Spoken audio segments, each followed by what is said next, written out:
বন্ধুরা আমি এখন মেশিনের দিকে যাচ্ছি, তো তোমাদের দেখাবো। আজকে ব্লগটা শুরু করছি। এই মেশিনের জমিতে জল দিতে এসেছি, মেশিনটা দেখাবো তোমাদের সাথে।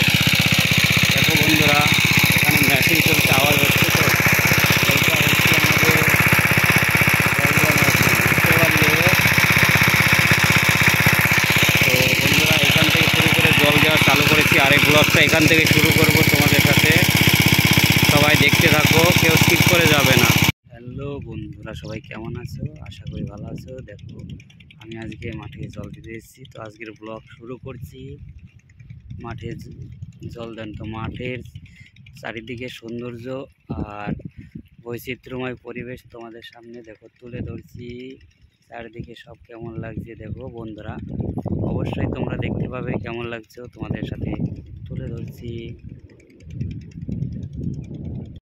তো আমি এসেছি মাঠে জল দিতে, কারণ পাট বুনলাম একটু আগে।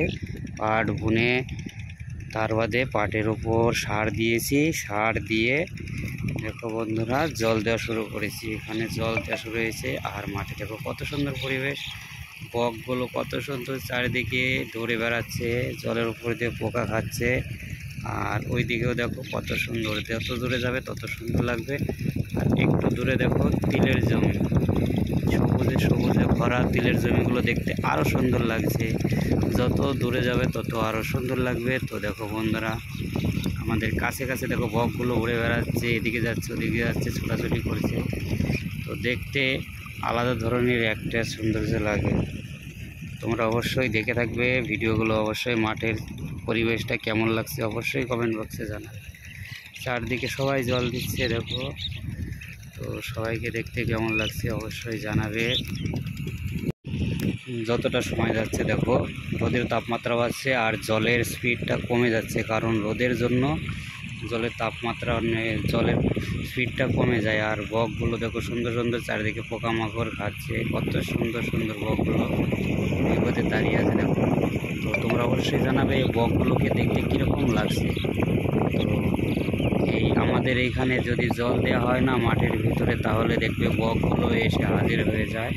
আর দেখো আমাদের জল ধীরে ধীরে আসছে, দিকে যাচ্ছে আর জলের স্পিডটা অনেকটাই কমে আসছে। আমি এখন পিছনের দিকে যাচ্ছি, কারণ এদিকে কাদা হয়ে গেছে। আর বেশি পা দিলে যে এগুলো আছে পাটের বীজগুলো এদিক ওদিক হয়ে যাবে। দেখো টাইম যাচ্ছে, জলের স্পিডটা কমে আসছে। বকগুলো এখানে আছে, তোমরা এই বকগুলোকে তোমাদের ভাষায় কে বলে থাকো বন্ধুরা। দেখো অবশ্যই আমরা আমাদের ভাষায় বক বলে থাকি, তো অনেক কার ভাষায় কি বলে থাকো আর অবশ্যই জানাবে। বকগুলো দেখো ঘুরে বেড়াচ্ছে এদিকে, এই বকগুলোকে সবাই তোমরা তোমাদের ভাষায় কি বলে থাকো অবশ্যই জানাবে সবার ভাষায়। আমাদের ভাষায় বক বলে থাকি। তো কীরকম লাগছে অবশ্যই সেই মাঠের জমি আর পাটের জমিগুলো অবশ্যই কমেন্ট বক্সে জানাবে সবাই। কেমন লাগছে বন্ধুরা অবশ্যই জানাবে কমেন্ট বক্সে। তো আমি মাঠের ভিতরে আছি, আমার তো সেই লাগছে।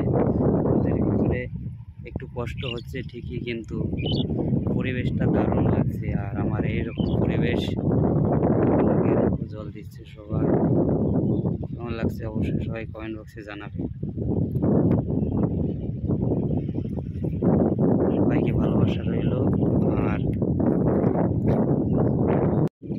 এটা হচ্ছে বন্ধুরা কচু বাগান, একটু বাদে হচ্ছে কচু বাগান। দেখো বন্ধুরা কচু বাগান কেমন লাগছে। তার বাদে হচ্ছে কলা বাগান, তার বাদে বাবলা গাছ, এগুলো গাছ আছে মাঠকে মাঠ তিল আর পাট। তো অবশ্যই আমার খুব ভালো লাগছে। আর ওইদিকে গমের জমি আছে বন্ধুরা, তো এই গমের জমিগুলো চাষ হয়েছে, এই দিক দিয়ে এখনও কাটা হয়নি, আর অনেকের কাটা হয়ে গেছে। আর কিছুটা দূরে ভুট্টার জমিও আছে। তো অবশ্যই তোমরা বন্ধুরা লাইক কমেন্ট করে জানাবে যে এই ভিডিওটা তোমাদের কেমন লাগলো। তোমাদের ততক্ষণে তোমাদের টাটা বাই বাই। এই ব্লগটা এখানেই শেষ করছি, অবশ্যই তোমরা পাশে থাকবে।